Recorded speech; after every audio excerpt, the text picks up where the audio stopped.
Hello, I'm Adam Jones, the Communications Director for the Tulsa County District Attorney's Office. I have with me Diane Searle and Rebecca Brown from Family Supporting Families. Thank you both for being here. Thank you for I having appreciate us. it. Yeah. So tell me a little bit about what is your organization and why did you start it? Our organization is Family Supporting Families, and we come together and help families that have lost a loved one due to substance use disorder, illicit drugs, and fentanyl poisoning. I started the group in 2018 after my daughter Jillian died in March of that year. I started out with 5 moms that I just found through word of mouth and a few newspaper articles, and we just have grown by, it's just been crazy since the fentanyl thing started. So we have almost 500 families now. Wow. Yeah. Rebecca, how did you get involved? I lost my son September 2nd, 2021. I reached out to a group called Drug-Induced Homicide, which we're also a part of, and the lady Tear Bear referred me to Family Supporting Families. I met Diane and joined the group. Best thing I ever did. Yeah. Dealing with the situation. Yeah, well, I'm glad you both did it because it seems like it's been a big help. But why is fentanyl such a major issue in our community? It's killing so many people. Tiny little bit can take a life, and a lot of times, especially younger kids, don't recognize that it's even in what they're taking. It's just wiping out people by the hundreds. Of all ages. Everything on the street's cut with it now. There's nothing. Even Adderall on the street has it in it. They're mixing it with everything, and even it's affecting babies now because their parents are using. They leave it exposed. The kids crawl in it, and they're exposed to it. That's it. It doesn't take long. How can we make the community more aware of this being the issue that it is and how it's so lethal? Well, I think we need to educate as much as we can, which we do. We have school assemblies, but there's a lot of lack of education on it, and even the use of Narcan, people don't understand. So we try to bring that to light with all the educating we do. I think that's the only way we're going to save another generation, is give them as much knowledge as we can on what fentanyl does and what it is.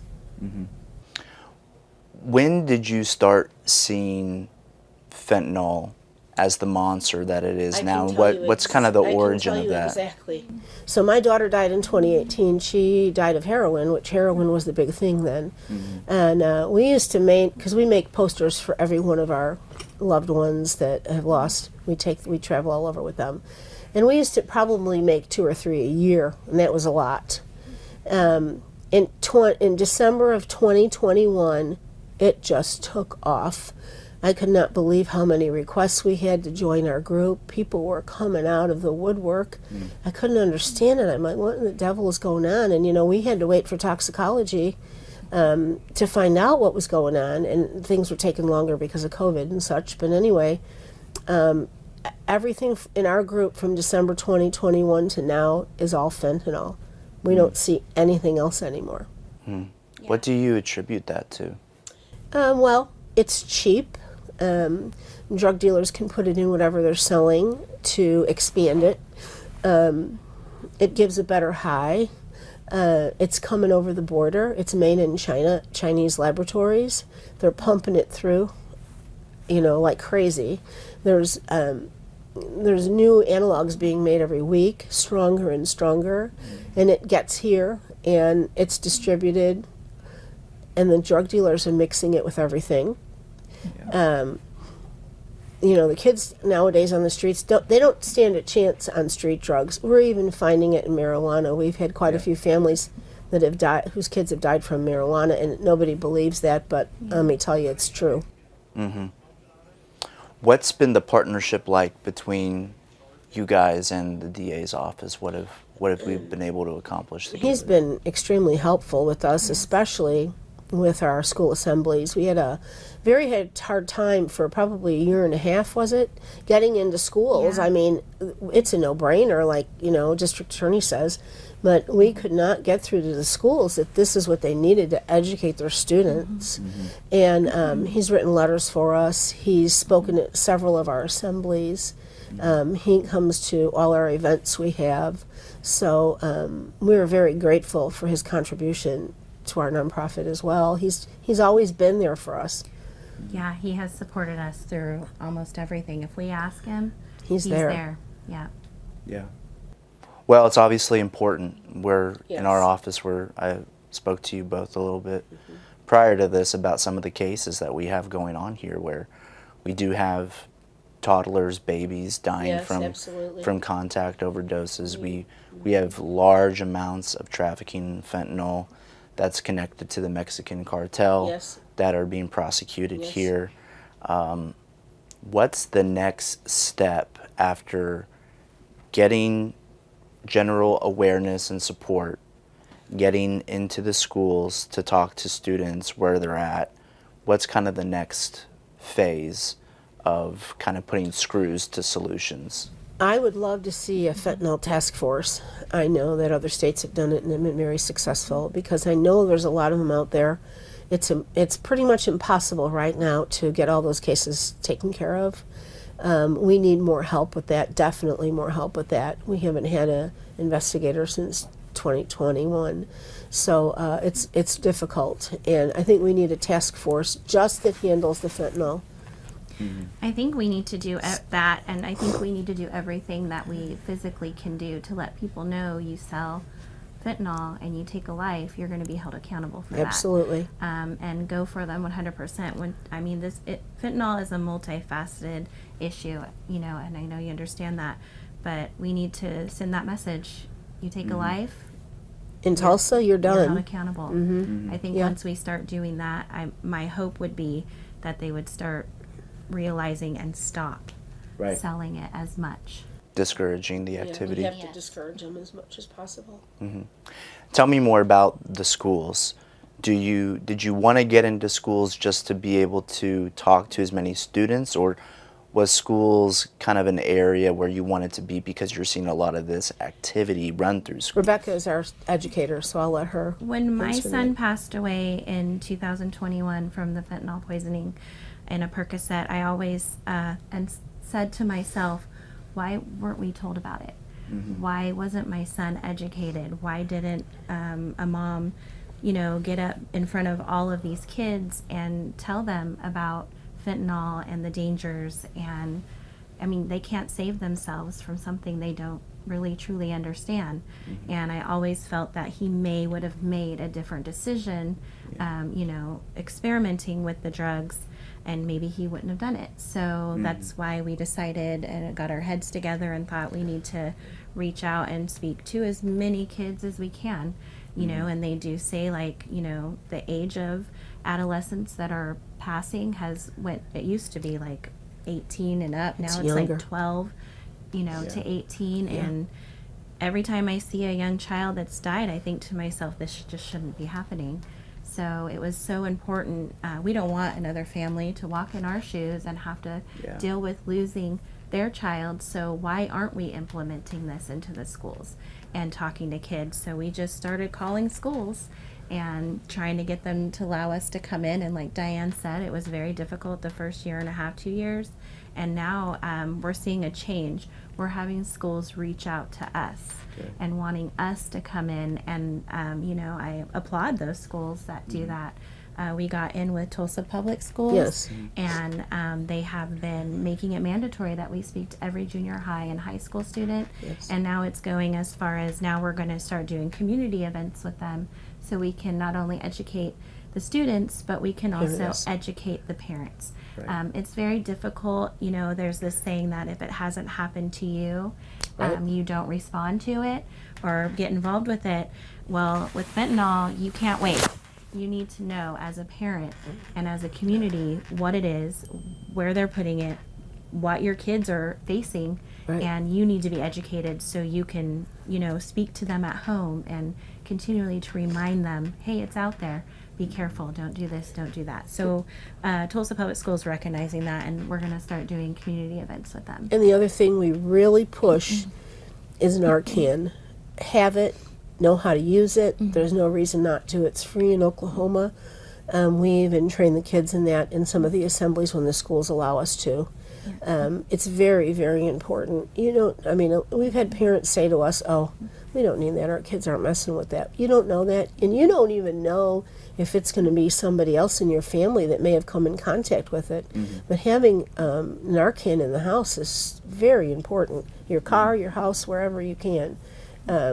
We really believe that. You can even use it on animals. Yeah, and I can tell you in the assemblies when we have a dummy, we named him Lucky. He's lucky to be alive because we have Narcan. Not everybody's so lucky is what we tell the kids. And you would be surprised. We can be in a room full of 1,000 students, and as soon as we start talking about the Narcan and how to use it, you could hear a pin drop. They want to know.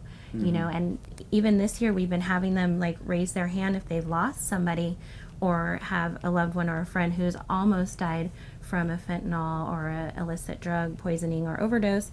And I would say about this year 80% of the students are raising their hands. And that sends a message. This isn't just affecting a few families. This is affecting everybody. And last year they spoke to over 16,000 kids Last year. in the school year last year. Wow. I wish I could speak to every student that our group. We have an amazing group. When it started, it was just me and Diane doing the assemblies, and now we have so many moms that want to come and share that we have to take turns because we can't let everybody share at once. But and on the flip side of it, as far as the assemblies go, it helps the healing process for the moms Absolutely. that get up and dads that get up and share. And also I want to say that our assemblies are no cost.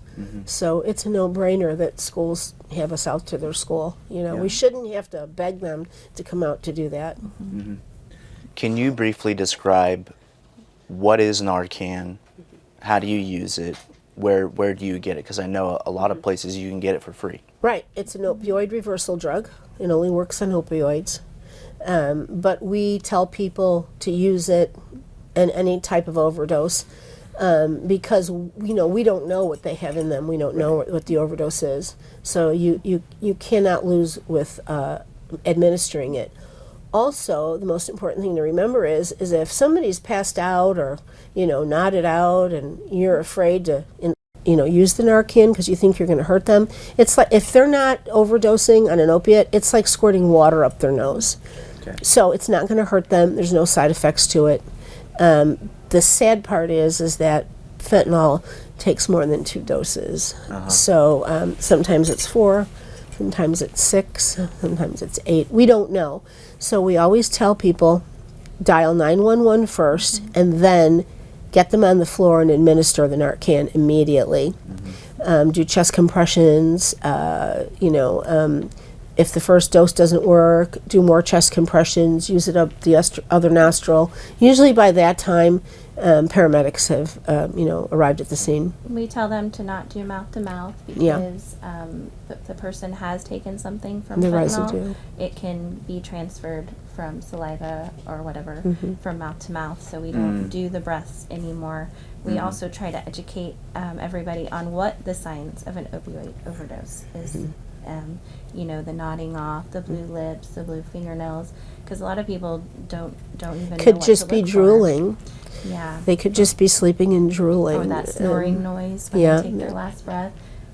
So we just try to give the information to people. Information is power. We don't want people to be scared of it. We want them to be able to use it and administer it. Right. Absolutely. We were at a community event and one lady came up to us. We were handing out Narcan and different information, and she had been at the previous event we were at, and she came up and said, I just want to let you know I got Narcan from you guys last year, and I had saved my son with it. Wow. So thank you. And she just had to walk off. I wanted to ask her more, but she walked off crying. So, Narcan saves lives. Yeah. It's not an enabler in any way. It's an enabler of breathing, and it gives people a second chance to hopefully make better decisions. I know that we have a partnership with you guys where we have posters around both floors of our office, 8th and 9th floors. Yes. Tell us about those posters and why do we have them? Well, every one of our members that have lost a loved one, we make a poster for. We take those posters to all our assemblies. We take them to any event we do, so we travel with those posters. We change them out upstairs at the district attorney's office monthly. We want people to see the face that goes along with it. Some have gotten justice, some have not gotten justice. But we feel that it's very important that they see those faces and they see what happens. The ages are on there, what they died from is on there. We've had sibling groups, we've had husband and wives, and we try to keep those together. And we have babies now, which is We have sad. babies now as well. We have an 11-month-old and a 3-year-old. And I'm sure there's more out there that we don't know. Right. Yeah. You know, our goal is to always have our group out there, our nonprofit group, so people can locate us and we can offer them help and support. So. Right. And it's a way of honoring those that are lost. Yeah, this is a group that you don't want to add to. But what is how many is in the group now? I can tell you almost 500. 500, and I mean, that's just a minuscule of the amount that's out there. Right. Right. Because in like 2023, I believe that Oklahoma alone had 1,100 deaths. We don't know how many fentanyl deaths, but we're going to guess probably 80 or 90%, you know. So our 500 are only the families we know about. Yeah. Yeah. What's your message to families that are coming to grips with a similar situation? How can they find hope? What kind of wisdom do you have to offer? Rebecca can answer some of this too, but for me, I don't want anybody to feel like they're alone. The stigma is awful, although we're doing better with changing that, but there's still a lot of stigma that goes with it. Yeah. I want families to know that we're there to support them. They are not alone. Some people are afraid to tell all their stories and what's involved, but I got to tell you, you know, all our families are in the same boat with when it comes to that. So, the stories are all very, very similar. They come out of rehab, they feel good, they start using, they're dead.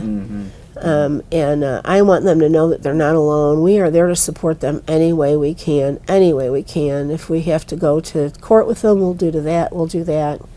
We try to help them get, justice if we can. Not all cases are solvable. And I hate having to tell a family that, but unfortunately that's the way it is. So with each case, it just makes you think of your own kid every time. Yeah, Rebecca? You know, I would just want them to know that it's not easy losing a child or a loved one, and it wasn't their fault. You know, a lot of people, when they lose a child to a drug-related death, they carry that guilt. They think they didn't do enough. Yeah, they didn't do enough to help save. And I mean, we all go We all through feel that. and go down that rabbit hole, but it's not, you know, this is crisis. And, you know, I would just encourage them to not sit there and feel alone, like Diane said, but to reach out to us or anybody and do something about it. You know, instead of allowing it to take over your life, the sadness, turn that sadness into a power and start saving other people. We always Because say, that- turn your pain into purpose. yeah, because that Yeah. has saved me Yes, more times than I can. I mean, when my son passed away, I didn't even want to be here. right. Yeah. And finding this group and doing what we do has literally saved my life, you know, in the midst of the worst thing that could ever happen to me and my family was losing our son at 18, and this group has saved us. So don't sit and be alone in this. Reach out, ask for help, you know. And we understand, you know, sometimes in the first few months, people, you don't want to be bothered. I understand that completely. Sometimes it could be a year, you know, and then we've had people reach out to us after 2 years and say, I really want to get involved. What can I do? And I got to tell you, if you talk to any of those people, they'll tell you that once they told their child's story and talked, they can do anything. Yeah. Yeah. It's so important, and I know it's hard to get going, and you feel like you're never going to get out of that hole, but you can, and we're there to help you, and we're not going to push anybody, but we're there to love on you and, you know, text you from here and there and how you doing and what's going on, and, you know, And I know I was fueled by anger. I was mad. Yeah. Yeah. You know, sad, but definitely mad that I lost my son to what I would have never, I didn't even know what that was at the time. Yeah. What Yeah. fentanyl was. And we're trying to, like I said, change the stigma because it's not the parents' fault. We see that a lot where people just can't get over the fact that they didn't do enough. And we've all been there. We've all absolutely been there. I didn't see the signs. I didn't see this. And I just had a mom the other day that said I could have done more. And I said, look, I said, once they take that and it kills them, they didn't want that. They didn't choose that. They had no way of knowing that was going to happen, especially these kids that share a pill with each other. Yeah. One wakes up, the other one doesn't wake up, and we see a lot of that. And you would be surprised how many families don't even understand that they can go and get justice for their loved one. That that murder charges can be brought up against that person they don't even know that they can do that. And not all of them get a murder conviction, but if we could even get death by distribution, that sends somebody away for quite a long time, and they are not able to sell to anybody else that way. Yeah, the goal is to save people's lives. Yeah.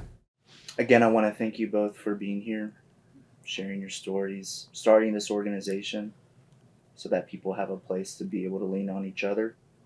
I know the district attorney is eager to continue this partnership, to continue to do whatever we can to prosecute fentanyl, prosecute trafficking, prosecute distribution, making it clear that here in Tulsa County, if you are distributing, trafficking illicit drugs, and somebody dies, you are accountable for that. Yes.